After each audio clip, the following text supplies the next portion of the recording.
Marco Rubio secretary of state of the United States of America Calcutta में land हो चुके हैं। मदर टेरेसा के आश्रम में जाएंगे। तो ऐसा हुआ क्या अमेरिका के साथ कि अचानक हल्का सा दिल मचल गया, थोड़ा सा। There was a change in view। Tariff लगा दो भारत के ऊपर 50%, 100%, और मजबूरी में फिर भारत वाले तो बेच नहीं पाएंगे, तो हम वहां पे फ्रिज की फैक्ट्री। ये सारे के सारे ड्रामे डोनाल्ड ट्रंप कर चुका है और 1.5 साल के अंदर कख नहीं हुआ। वॉर बिना पैसे के नहीं लड़ा जाता। आज से 2500 साल पहले आचार्य चाणक्य ने बोला था, कोशस्य बलात् सेनाय जयते। From the strength of the treasury the army is born. बिना पैसे के फौज नहीं चलती। वो अमेरिका करना नहीं चाहता। मामला यहां पे फंसा हुआ है। They will still try and sell weapons to India.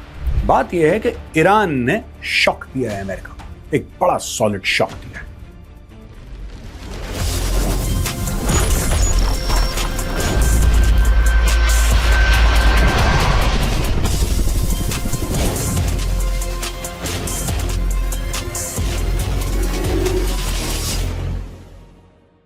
जय हिंद दोस्तों, मैं हूं मेजर गौरवारी और आप देख रहे हैं द चाणक्य डायलॉग्स।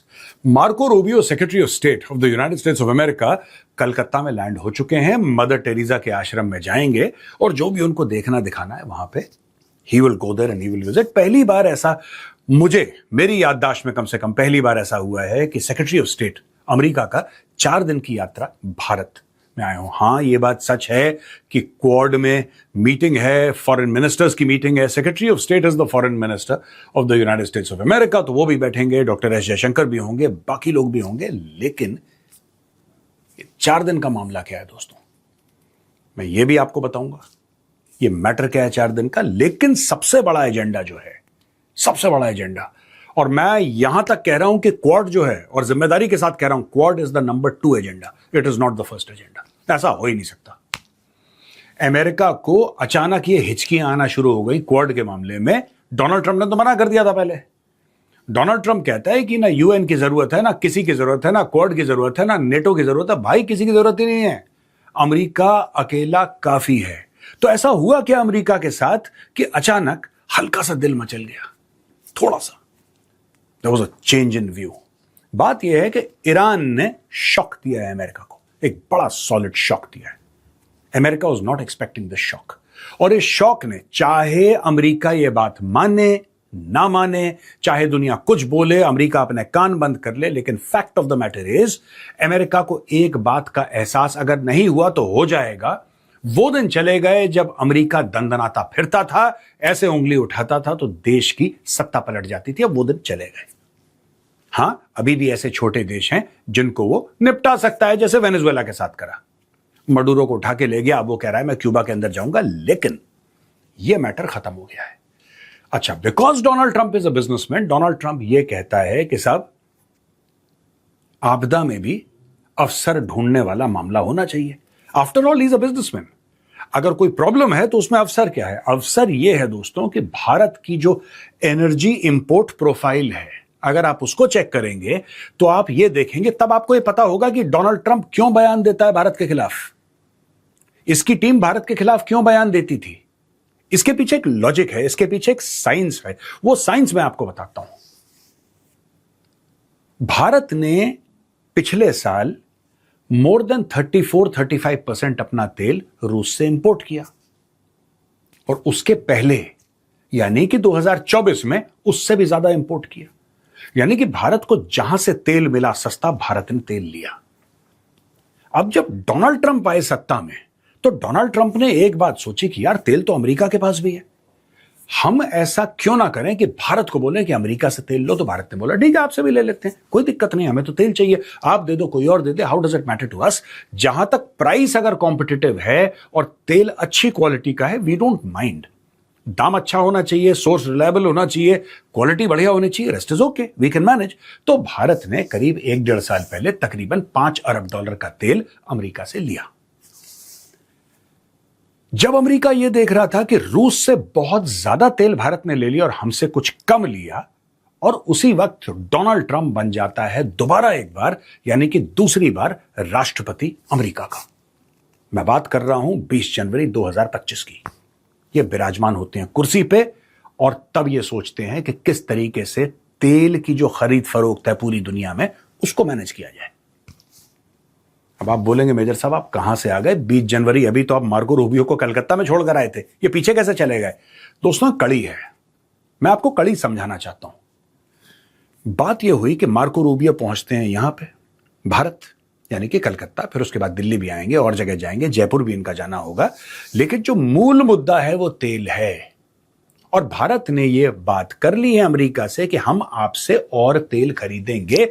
अगले हफ्ते डेल्सी रॉड्रिगेज भी आ रही हैं। She is the current president, आप उनको एक्टिंग प्रेसिडेंट बोल सकते हैं, आप उनको इंटरिम प्रेसिडेंट बोल सकते हैं। She is the president of Venezuela, और वेनेजुएला का ऑयल पूरा का पूरा under control the United States of America है। अब फिर मैं कुछ दिन पहले ले जा रहा हूं आपको, ये बैक एंड फोर्थ होगा जैसे पिक्चरों में होता है ना, फ्लैशबैक। मैं फिर फ्लैशबैक में ले जाता हूं दोस्तों। डोनाल्ड ट्रंप ने एक बहुत बड़ी अनाउंसमेंट करी। डोनाल्ड ट्रंप ने बोला कि साहब रिलायंस ग्रुप है भारत का, ये तो बहुत अच्छे लोग हैं और इनसे बेहतर तो लोग ही नहीं हैं, और ये अमेरिका में $300 अरब की इन्वेस्टमेंट करने वाले हैं। रिलायंस ग्रुप ने इसके बारे में कोई औपचारिक स्टेटमेंट दिया नहीं, बाद में दिया होगा, उस समय तो नहीं दिया। 72 घंटे तक रिलायंस ग्रुप बिल्कुल चुप था। लेकिन डोनाल्ड ट्रंप नाम लेके बोल रहा है कि अंबानी इसके रिलायंस ग्रुप ने बोला है कि इसमें इन्वेस्टमेंट करना है। इतना खुला झूठ तो डोनाल्ड ट्रंप भी नहीं बोलेगा। ये गेम क्या है दोस्तों? दोस्तों गेम वही है कि गल्फ में हो गई है लड़ाई, और आप गल्फ के ऑयल सप्लाई को 100% पहले जैसा रिलायबल आप नहीं मान सकते। नहीं होगा वो। इसका मतलब यह नहीं कि मैं ये कह रहा हूं कि आप गल्फ से तेल लेना बंद कर रहे हो, अमेरिका से तेल लेना, नो, नॉट एट ऑल। आपको जिससे बढ़िया सस्ता तेल मिले आपको वहां से लेना चाहिए, आप यानी कि भारत को वहां से लेना चाहिए, गवर्नमेंट ऑफ इंडिया। लेकिन प्रॉब्लम यह हो गई है कि हमें यह नहीं पता कि कब यह मामला सेट होगा। आज की तारीख में तेल के भाव $105 प्रति बैरल से ऊपर चले गए हैं। अगर आप इसको एक कॉन्टेक्स्ट में, एक परिप्रेक्ष्य में देखें, तब आपको यह पता लगेगा कि जब तक यह लड़ाई चलेगी, ये नॉर्मल सी बात है, इसमें कोई कॉम्प्लिकेटेड रॉकेट साइंस नहीं है, जब तक ये लड़ाई चलेगी तेल के भाव जो हैं उसमें ऊपर नीचे होता रहेगा मामला। अमेरिका यह कहता है कि आप हमसे तेल लीजिए, आप वेनेजुएला से तेल लीजिए, ये उतार चढ़ाव वाला ड्रामा ही खत्म कर दो। यानी कि अमेरिका यह कह रहा है कि we will be more dispose towards you, we will go towards you if you become one of our biggest customers। America का दुख क्या है कि भारत माल भेजता है अमेरिका और अमेरिका डॉलर देता है। अमेरिका कहता है कि यार हमारे पास भी तो ऐसा कुछ होना चाहिए कि हम माल भारत को बेचें और भारत हमें डॉलर दे। अमेरिका कुछ बनाता तो है नहीं, ना के बराबर बनाता है। साइंस एंड टेक्नोलॉजी टॉप पे है, इसमें कोई डाउट नहीं है। कटिंग एज रिसर्च अमेरिका में हो रही है, इसमें कोई डाउट नहीं है। Services the best of the best, software the best of the best, जो भी लेटेस्ट स्पेस के बारे में research and development, best of the best. America के आसपास भी कोई देश नहीं है दोस्तों, आसपास। लेकिन अमेरिका कुछ मैन्युफैक्चर नहीं कर रहा। America does not manufacture those kind of cars, washing machines, microwave, refrigerators, जो दुनिया को चाहिए वो तो मैन्युफैक्चर कर रहा है चाइना। अमेरिका के पास ऐसा क्या है? अब अपना मैन्युफैक्चरिंग बेस डेवलप करते करते अमेरिका को टाइम लगेगा। ये इमीडिएटली नहीं होता कि चलो एक दिन कल से शुरू कर दो, टैरिफ लगा दो भारत के ऊपर 50%, 100%, और मजबूरी में फिर भारत वाले तो बेच नहीं पाएंगे तो हम वहां पे फ्रिज की फैक्ट्री। ये सारे के सारे ड्रामे डोनाल्ड ट्रंप कर चुका है और 1.5 साल के अंदर कख नहीं हुआ। तो अब बोला साहब तेल बेचते हैं, तेल बेचना जरूरी है, डिग बेबी डिग। ये डोनाल्ड ट्रंप कई बार बोल चुका है, यानी कि भारत अमेरिका से तेल लेगा और वो तेल बेचने आया है हमारे पास मार्को रूबियो। एक बात ये हो गई। अब दूसरी बात है क्वाड की दोस्तों। मैं आपको फिर समझाऊंगा पूरा ये कड़ियां कैसे जुड़ रही हैं। 4 दिन भाई साहब यहां पे आए हैं, क्या करेंगे। दूसरा मामला है क्वाड का। डोनाल्ड ट्रंप को आना था, डोनाल्ड ट्रंप नहीं आए। अब डोनाल्ड ट्रंप क्या इस साल के एंड में आ सकते हैं? सारी चीजें डिपेंड करती हैं 2-3 फैक्टर्स पे। आखिर ये क्वाड है क्या दोस्तों? जिसको क्वाड्रिलैटरल कहते हैं, उसका शॉर्ट फॉर्म क्वाड है। ये 4 देशों का समूह है, जिसमें अमेरिका है, जिसमें भारत है, जिसमें ऑस्ट्रेलिया है और जिसमें जापान है। यह है क्वाड। आज की तारीख में दोस्तों मुख्य तौर पे 2 लड़ाइयां पूरे विश्व में चल रही हैं। पहली लड़ाई रूस और यूक्रेन की, और दूसरी लड़ाई यूएस और ईरान की। और इसमें जीत होने वाली है चाइना की। किसी तरीके से भी ये दोनों लड़ाइयां जैसे भी हों, इन दी एंड चाइना विल विन। अब आप ये बोलेंगे मेजर साहब बहुत अजीब और गरीब बात कर रहे हैं, रशिया और यूक्रेन की लड़ाई में चाइना कहां से आ गया? ईरान और यूएस की लड़ाई में चाइना कहां से आ गया? चाइना था, है और रहेगा। और इन दोनों लड़ाइयों में कैसे भी हो, कुछ हो, रिजल्ट कुछ हो, जीतेगा चाइना।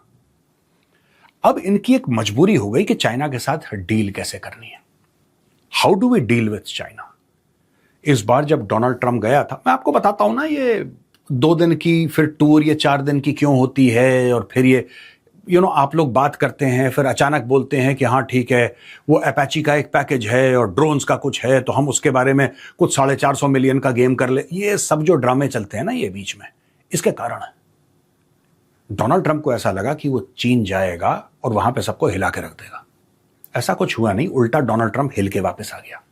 और डोनाल्ड ट्रंप और उसकी एडमिनिस्ट्रेशन को एक बात एकदम क्लियर हो गई है, वो ऐसा खुला बोलेंगे नहीं, ना खुले अपने ऐसे रिश्ते खराब करेंगे। लेकिन आपको एक बात पता है, आप स्क्रीन पे देखिए दोस्तों, डोनाल्ड ट्रंप चाइना पहुंचा नहीं था। डोनाल्ड ट्रंप चाइना पहुंचा नहीं था। जो वॉशिंगटन में चाइनीज एम्बेसी है उसने ट्वीट कर दिया और उसने बता दिया कि हमारी कुछ लक्ष्मण रेखाएं हैं, we have certain red lines. और उस रेड लाइन में नंबर 1 की जो रेड लाइन थी वो थी भाई साहब ताइवान। मीडिया पूछते पूछते थक गया कि साहब ताइवान के बारे में कुछ बताइए। डोनाल्ड ट्रंप पीछे मोड़, दौड़ के चल। नहीं कर पाया डोनाल्ड ट्रंप, ताइवान के बारे में बात नहीं कर पाया। चीन ने मुंह पर बोल दिया था रिश्ते खराब हो जाएंगे, संभाले नहीं संभलेंगे अगर ताइवान के बारे में आपने चोंच खोल दी अपनी, फिर देखना। आपको कुछ बोलना ही नहीं है ताइवान के बारे में। You don't know the spelling of Taiwan. आपने अच्छा बुरा कुछ नहीं बोलना, आपके अधिकार क्षेत्र में नहीं है ताइवान के बारे में बात करने। और यह बात डोनाल्ड ट्रंप के दिमाग में आ गई, चुपचाप रहा वहां पे। इस पूरी विजिट के 2 दिन रहा वो, he stayed for 2 days in Beijing. What happened? निचोड़ क्या निकला? हाँ, हम थोड़ा सा आपसे ट्रेड बढ़ा लेंगे, हम ये कर। आप ये सब करने के लिए लेकर गए थे एलोन मस्क को? ये सब करने के लिए गए थे आप? एलोन मस्क को लेकर गए आप लेकर गए टिम कुक को। हुआ क्या? निचोड़ निकला जीरो। अब दोस्तों इसमें बात यह है कि वही इंडो पैसिफिक की स्ट्रैटेजी जो आज तक अमेरिका लेकर आ रहा था पिछले 20 साल से कि ये इंडो पैसिफिक की स्ट्रैटेजी होगी और हम इस तरीके से भारत को किसी तरीके से मना के अपनी साइड लेकर आएंगे। भाई ने तो टैरिफ कर करके पूरे रिश्ते में आग लगा दी डोनाल्ड ट्रंप ने। मैं आपको आज एक बहुत जिम्मेदारी के साथ बात बताने वाला हूं। जो अगला प्रेसिडेंट आएगा ना डोनाल्ड ट्रंप के बाद, उसने पहले 1 साल लोगों से माफिया मांगनी है कि भाई गलती हो गई, sorry. He will spend his first 1 year apologizing. When I say apologizing, I don't mean actually saying sorry, but trying to make amends. Excellent relationship with Canada, down in the gutter. Excellent relationship with Europe, down in the gutter. Excellent relationship with India, down in the gutter. China के साथ थी नहीं, वहां पे भाई पिट के आ गए। Encourage Alaska में मिलते हैं पिछले साल ये पुतिन से। पुतिन इनको ऐसे ट्रीट करता है जैसे कोई स्कूल बॉय होगा। पुतिन ने लिफ्ट नहीं दी इसको। तो अब अमेरिका अलग थलग अपने आप को महसूस कर रहा है, यानी कि अब आपको लिंकेजेस बढ़ाने हैं। तो फिर हम आते हैं, भाई मार्को रूबियो आया है भारत, ये पहले बेचेगा तेल और दूसरा इनका एजेंडा है डिफेंस इक्विपमेंट। अगर आप चाहते हैं कि भारत आपके साथ आए तो then Bharat requires an exception. According to the American ये बहुत बड़ा एक्सेप्शन है भाई, देखिए। और भारत को एक्सेप्शन क्या चाहिए? भारत को एक्सेप्शन ये चाहिए कि भाई India, alright, India needs transfer of technology. Bharat ने तो अपना काम कर दिया, $40 अरब का ऑर्डर दे दिया फ्रांस को राफेल के बारे में कि हमें चाहिए राफेल, 114 राफेल चाहिए। हमने ऑर्डर दे दिया। राफेल के बारे में जो भी बात हुई थी उसका ऑर्डर चला गया है। France will be supplying 20% of the Rafales of the 114. The rest will be made in India. There will be a certain transfer of technology. सफरान जो इंजन बनाता है राफेल का, उसने बोला 100% ट्रांसफर ऑफ टेक्नोलॉजी। तो भाई भारत कह रहा है कि 100% ट्रांसफर ऑफ टेक्नोलॉजी भी कर रहा है राफेल, अपना सोर्स कोड भी देगा, इंजन भी दे रहा है फ्रांस सफरान का। तो हम अमेरिका की तरफ क्यों देखें? अब अमेरिका को लग रहा है यार ऐसे तो नहीं चलेगा। India is the fastest growing large economy of the world. तो ये दूसरा कारण है। तीसरा कारण यह है कि जब हेड्स ऑफ स्टेट की मीटिंग होगी इंडिया में साल के एंड में, क्या उसमें डोनाल्ड ट्रंप आएंगे कि नहीं आएंगे? इस काम के लिए भी मार्को रूबियो इंडिया में है। Do you think Donald Trump will come to India? क्या डोनाल्ड ट्रंप को ऐसा लगता है इसमें कोई वैल्यू है क्वाड में? India happens to be the country that is hosting the Quad, वो एक बात है, that is one thing, right? लेकिन उसके अलावा will Donald Trump come to India for the Quad summit? Let's see. क्या उनको वैल्यू दिखेगी कि भारत इतना तेल खरीद रहा है यूनाइटेड स्टेट्स ऑफ अमेरिका से, इतने हथियार खरीद रहा है? क्योंकि भारत को चाहिए टीओटी, ट्रांसफर ऑफ टेक्नोलॉजी। ये अमेरिका करके राजी नहीं है। अमेरिका थोड़ा बहुत अच्छा 10-20% दे देंगे, बाकी नहीं देंगे ना। इंडिया उनको यही बात समझा रहा है ना। इंडिया कह रहा है भाई देखो, जब हम रशिया से मांगते हैं SU-57, रशिया कैसे जवाब देता है, आप कैसे जवाब देते हो?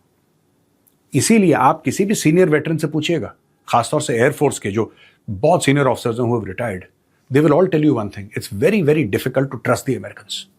वो बोलेंगे आपको, आप पूछ लेना, it's very difficult to trust the Americans. ये आपका भरोसा तोड़ते हैं बीच में। इनके जो रिश्ते होते हैं ट्रांजैक्शनल होते हैं, और जो हम समझते हैं कि जियोपॉलिटिक्स में रिश्ते ट्रांजैक्शनल होते हैं, लेकिन इतने भी ज्यादा नहीं होते यार, इतने भी ज्यादा नहीं होते। आपको भारत से कुछ चाहिए, आपको भारत को कुछ ना कुछ वापस देना पड़ेगा। यहां पे मार्को रूबियो भारत में ये सारी की सारी फील्डिंग सेट कर रहे हैं, वहां पे डोनाल्ड ट्रंप वॉशिंगटन DC में अपनी नेशनल सिक्योरिटी एडवाइजरी जो है उनके साथ मिल रहे हैं। What is he planning? वो कह रहे हैं कि अगर सब कुछ बर्बाद हो गया तो स्ट्राइक्स करनी पड़ेंगे। We will have to again do strikes against Iran. सबसे जो गलत काम किया, ये जो सीज फायर करा, ये जो 40-50 दिन का ड्रामा हुआ कि कोई लड़ाई नहीं, उसका भरपूर फायदा किसने उठाया? उसका भरपूर फायदा उठाया दोस्तों ईरान ने। ईरान को जो भी लॉसेस थे ईरान ने पूरे किए। ईरान के विदेश मंत्री गए, पुतिन से मिले, वहां पे बीजिंग में गए, सबसे मिले, जो भी हेल्प चाहिए थी ली, अपना वापस प्रोडक्शन ड्रोन्स का और मिसाइल्स का शुरू किया, और आज की तारीख में they have come to almost pre war levels, not exactly there, almost pre war levels. तो अमेरिका ने गेन क्या किया? या तो अमेरिका ये बोलता कि साहब हमें रुकना ही नहीं है, पहली चीज। दूसरी बात, टारगेट सिलेक्शन। यह बात मैं 2-3 बार पहले कह चुका हूं। जब मैं टारगेट सिलेक्शन की बात करता हूं तो आप देखिए ईरान का जो टारगेट सिलेक्शन है, it is far far superior than the Americans. Iran को पता है कहां पे मारना है, कहां पे चोट लगेगी, कहां पे चीखें निकलेंगी। अमेरिकन्स को आइडिया ही नहीं है। अमेरिकन्स को आइडिया ही नहीं है। ईरान ने बोला है कि जितने भी गल्फ कंट्रीज हैं आसपास, वो कॉम्पिटिटर है ना ईरान के। ईरान भी तो तेल एक्सपोर्ट करता है, चाहे 2-3 ही देशों को करता हो, उसमें मुख्य तौर पे चाइना को करता हो, लेकिन भाई ईरान तो एक ऑयल एक्सपोर्टर है ना। सऊदी अरब भी एक ऑयल एक्सपोर्टर है, ऑयल एंड गैस कतर भी एक्सपोर्ट करता है, बहरीन भी करता है, ओमान भी करता है, UAE भी करता है। आपने अपने सारे कॉम्पिटिटर्स की दुकान बंद कर दी। मैं ईरान के पॉइंट ऑफ व्यू से बोल रहा हूं। सारे कॉम्पिटिटर्स की आपने दुकान बंद कर दी। दुकान बंद करने के बाद आपने बोला कि हमसे तेल खरीदो। अब वो मामला पूरा सेट नहीं हो पाया, लेकिन दुकान कैसे बंद करी ईरान ने? अल फुजैरा पे मारो बैलिस्टिक मिसाइल। ठीक है, मैं बता रहा हूं आपको। रास लफान पे मारो ड्रोन। सऊदी अरेबिया की पाइपलाइंस को ठोक दो। जब ऑयल और गैस का प्रोडक्शन ही बंद हो गया तो फिर एक्सपोर्ट कैसे होगा? ऊपर से आपने स्ट्रेट ऑफ हॉर्मुज ब्लॉक कर दिया। यानी कि आपने जो ग्लोबल एनर्जी प्रोफाइल थी वो आपने क्रैश करवा दी। ये ईरान का सुपर पावर है। अगर अमेरिका को ईरान के साथ डील करना है और अगली बार लड़ाई शुरू होती है, let one thing be very clear, और मैं साफ तौर पे कह रहा हूं, unless you attack Iran's energy infrastructure, you can not win this war. War बिना पैसे के नहीं लड़ा जाता। आज से 2500 साल पहले आचार्य चाणक्य ने बोला था, कोशस्य बलात् सेनाय जयते, from the strength of the treasury the army is born. बिना पैसे के फौज नहीं चलती। पैसे कहां से आ रहे हैं? कहां से रहे हैं इनके पास पैसे? ईरानियों के पास तेल बेच के आ रहे हैं। इनकी शैडो फ्लीट्स हैं, millions upon millions of dollars रोज आ रहे हैं। अमेरिका का ब्लॉकेट तोड़ के इनकी शैडो फ्लीट्स निकल रही हैं और जा रही हैं दंदनाती हुई। फिर आपको यह सब मामला रोकना होगा, और आप कैसे रोकेंगे? आपको वही काम करना होगा जो ईरान कर रहा है। अगर non military targets are okay, देखिए when I am talking about non military targets, I want to be very specific. वरना लोग ये बोलेंगे कि मेजर साहब आप तो कुछ और बोल रहे हैं, मैं कुछ और नहीं बोल रहा। First of all, you should never harm non combatants. अगर आपकी फौज से लड़ाई, आप फौज से लड़िए। फौज की लड़ाई है फौज से, फौज की लड़ाई सिविलियंस और नॉन कॉम्बैटेंट से नहीं है। एक तो यह बात है। पर अगर ईरान दूसरे गल्फ कंट्रीज का ऑयल इंफ्रास्ट्रक्चर अटैक कर रहा है तो फिर यही काम यूनाइटेड स्टेट्स ऑफ अमेरिका और इजराइल को करना पड़ेगा। And it is possible within 72 hours they have the capacity and the capability to absolutely cripple their oil and gas infrastructure. खत्म कर दो उसको। जो बार्गेनिंग चिप्स है ना ईरान के, वो खत्म हो जाएंगे, तो उस bargaining chips will be over. Otherwise अगर आपने ऐसा नहीं किया और आपने ईरान को वैसे ही छोड़ दिया और आपने यू टर्न लिया और आप चले गए, एक बात ध्यान रखना, अगर आपको 450 किलो यूरेनियम मिल भी जाता है, जो आप कह रहे हैं ना कि ईरान के पास है हाईली एनरिच्ड 450 किलो, आपको मिल जाता है, मैं कहता हूं मिल गया आपको, ठीक है ना, उसके बाद भी ईरान में ये कैपेसिटी है, ये विल है, ये इंटेंट है कि ईरान दोबारा यूरेनियम लाके उसको दोबारा एनरिच कर लेगा और आप कुछ नहीं कर सकते, क्योंकि सिस्टम तो बना हुआ है ना यार, सिस्टम तो है ना, सिस्टम है। आपने वो जो 450 किलो एनरिच्ड यूरेनियम उसको आप ले गए, माना कि आप ले गए, माना कि ईरान ने आपको दे दिया। आई एम अज्यूमिंग ईरान नहीं दे रहा, ईरान मना कर रहा है, वो अलग बात है, that's a different matter. But चलिए अगर दे दिया ईरान ने, फिर क्या होगा? क्या ईरान की कैपेसिटी यूरेनियम को एनरिच करने की वो खत्म हो गई है? नहीं, वो फिर से खरीदेंगे यूरेनियम, ब्लैक मार्केट में अवेलेबल है, तब लेंगे, चाइना से लेंगे, रशिया से लेंगे, और फिर उसको एनरिच करेंगे, फिर उसको वेपन्स ग्रेड बनाएंगे, तब आप क्या करेंगे?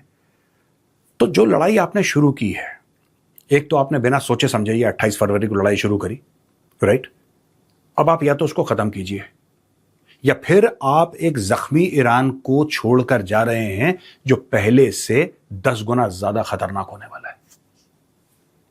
ये सारी की सारी चीजें हैं दोस्तों, और ये बताती हैं, इसलिए अब जो पूरा तेल का मामला है, स्ट्रेट ऑफ हॉर्मुज बंद है, यूएस कह रहा है भारत से कि आप हमसे और वेनेजुएला से तेल लो भारी मात्रा में।